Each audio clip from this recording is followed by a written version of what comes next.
வானத்தை நோக்கி பார்த்தால் சில சமயம் வெண்மையாக ஒளிரும் மேகங்களை காணலாம். ஆனால் சில வேளைகளில் அந்த மேகங்கள் கருமையாக மாறி மழையை கொட்டத் தொடங்குகின்றன. அப்படியென்றால் ஏன் அந்த மழை மேகங்கள் கருப்பாக தெரிகின்றன?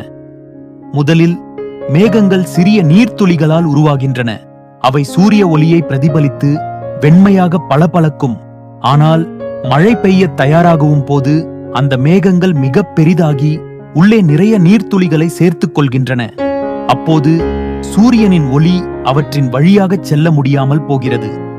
ஒளி குறைவாக நம்மை அடையும் போது அந்த மேகங்கள் நம் கண்களுக்கு கருமையாக தோன்றுகின்றன.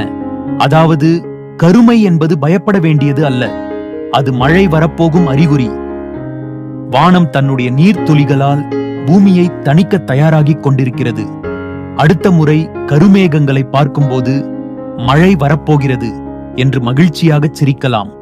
Cloud rain